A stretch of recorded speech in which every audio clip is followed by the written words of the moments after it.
Welcome to Storytime with Papa Henry. We are reading Captain Daley's Crew at Thunderhead Lake, a story about an old retired sea captain and a group of boys with whom he has adventures. This chapter, chapter 4, is entitled Visitor. When Rufus heard the rustling sound in the bushes, he made a dive toward me and clung to my arm. "Don't let him hurt me! Please, don't let him hurt me!" I waited a moment, and the captain's white hair bobbed toward us from behind a bush. "It's all right," I told the quivering boy. "These are my friends." "Did you solve the mystery?"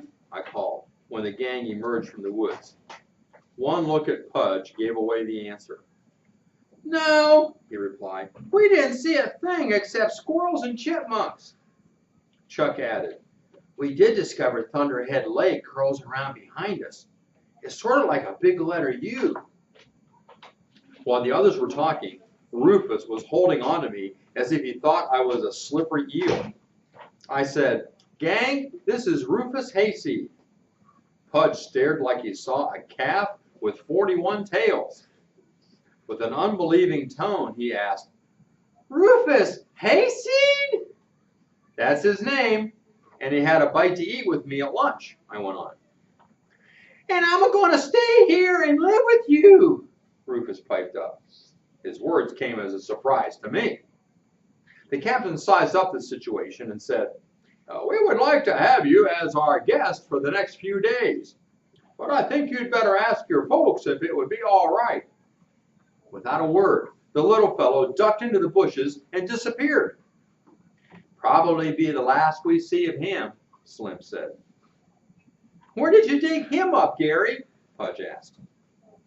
"He's been spying on us since we first got here. He saw you in the lake last night and this morning." Pudge's eyes went mysterious again. "He's a spy. That's what he is, a spy for the enemy," he whispered. "He probably knows where the secret gold mine is. Maybe he's a leader of robbers or pirates," Slim kidded. "I don't know whether he's a spy or not, but he claims this lake is haunted." I said, "He said that the ghosts didn't like people fooling around here at night." "Do you think that's possible?" Pudge asked Captain Daley in a shaky voice. "Pudge, you know better than that. No one ever saw a ghost, and no one will ever see one. Besides, even if there were such things, you wouldn't have to worry. You have made the Lord Jesus Christ the Lord of your life, and he will never forsake you." I could see Pudge was ashamed because he had forgotten what he knew was right. "I'm sorry I said that," he murmured. "That's all right, Pudge. I'm afraid we all forget the Lord is watching over us every minute," the captain said. I felt just as bad as Pudge, because there are times when I seem to forget I'm a Christian, and I get a little frightened or do something I shouldn't. When I pray, I always ask the Lord to forgive me. "We took a long hike, Gary, but all we saw was wilderness and the other side of the lake.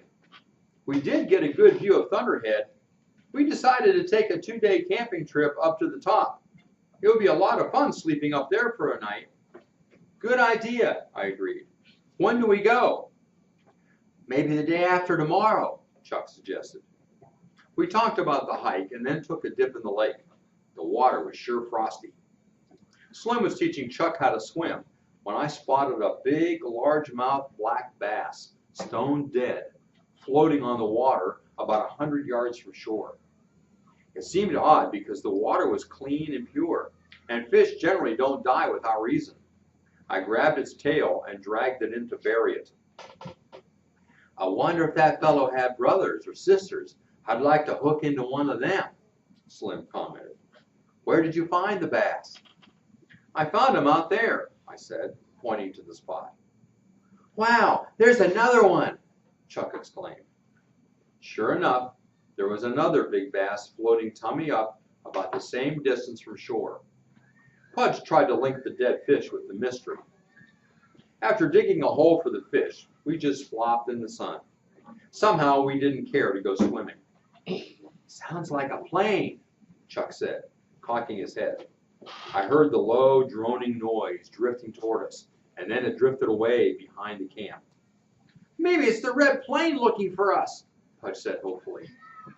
If there isn't a mystery here, you're going to invent one, aren't you? Chuck said, giving our roly-poly pal a shove. More horseplay came to a sudden end when we heard the captain shout from the tents. Boys, you have company! I turned to see our funny little friend, Rufus Hayseed, walking toward us with a gangly man with hair like Ruth's. I'm back, the funny mite announced, like he was at least as important as a king. That's good, I greeted. This here's my pa. He come over to see what sort of fellers I ganged up with, Rufus went on. The man inspected each one of us carefully and then said, You fellers are awful brave staying around here. Why? The captain asked. 'Cause this here place is haunted, has been for years. What makes you think the place is haunted? I could see the captain wanted to get all the information he could. Well, the man spoke soft and low. I'd heard it a good many times from lots of folks. Then about 2 years ago, I was over here, and I heard some mighty strange noises coming down from old Thunderhead Mountain. What kind of noises? Like a woman screaming, like she was getting murdered. From the corner of my eye, I could see Pudge biting his lip. I must admit, it did sound shivery. Oh, we aren't afraid of a haunted lake, the captain assured him. I'd watch my step if I were you.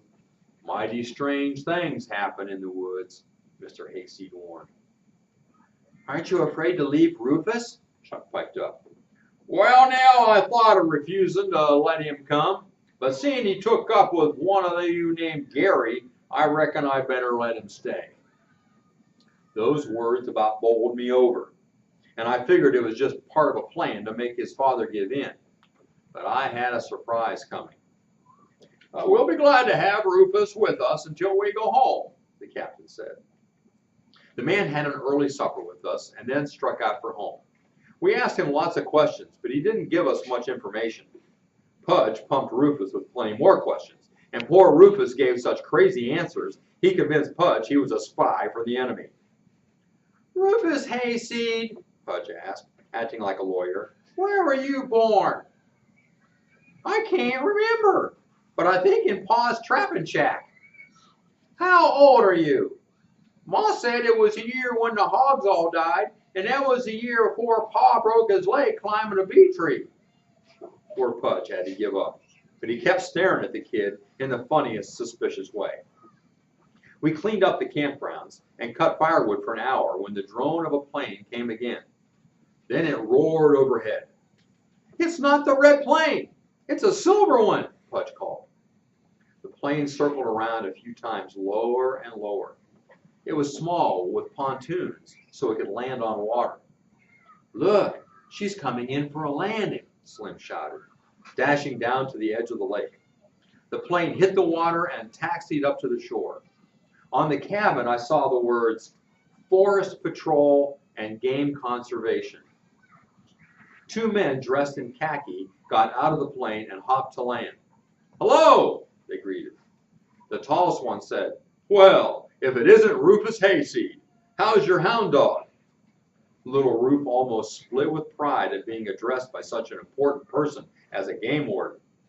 He's fair to middling. I'm going to bring him to camp to protect us from lions and bears. Dan laughed. Are you sure he could scare a bear? A hurt look came into Ruf's eyes. Why, sure. He killed a rabbit once. The men laughed and turned to the captain. You must be Captain Daley. That's right, and these boys are from my Bible class back in Shadyville. We had a report from headquarters that you applied for a permit. My name is Dan Hatt, and this is George Ray. We patrol this area, and we check every camper here. Do you fly a red plane sometimes? Pudge asked. Never, Dan answered. We saw one the other day, and it seemed awfully interested in us. It flew so low it almost touched the treetops, Pudge explained. I noticed the wardens glance at one another in a funny way. That's the third time we've heard about a strange plane. We'd like to know who it belongs to. Well, maybe we could help solve the mystery, Pudge said. What do you know about the mystery? Dan asked. You mean there is one? Slim exploded. To tell the truth, there is, but we didn't know anyone knew, George Ray said. I knew it all along, but these fellows wouldn't believe me. Pudge was about bursting with happiness. Well, Detective, just how did you know there was a mystery? Dan laughed. Well, first of all, we saw the red plane. Then Mr. Snapper down at the general store or gas station tried to scare us from coming up here. Then last night we heard a loud explosion. Well, I guess those things are enough to have anyone guessing, George said. Dan continued. That explosion you heard is what has us puzzled. Several campers have reported it, but we haven't been able to get much information about where it comes from or who is doing it. Old Man Snapper has always been a puzzle. He's lived down there for about 5 years, sells a little gas now and then, and a few supplies, but hardly enough to get along on. We can't figure him out. I piped up. This probably doesn't have anything to do with the mystery, but we found 2 huge bass, as dead can be, floating on the lake. That's another part of the mystery. We find a few every now and then, with no apparent reason. We'll find out for you, Pudge boasted. Dan laughed. Maybe you could at that. You fellows keep your eyes peeled for strangers or anything that might help solve it. Several times we've seen smoke from a campfire, and we figured there's somebody hiding out in this area that shouldn't be, but we could never find him. Dusk was settling, and the grass was getting wet with dew. We talked for an hour when another tremendous boom drifted to our ears. Let's go, George, Dan shouted, making a beeline for the plane. Seconds later, the plane disappeared towards the sound. The next chapter is called Chippy Chipmunk.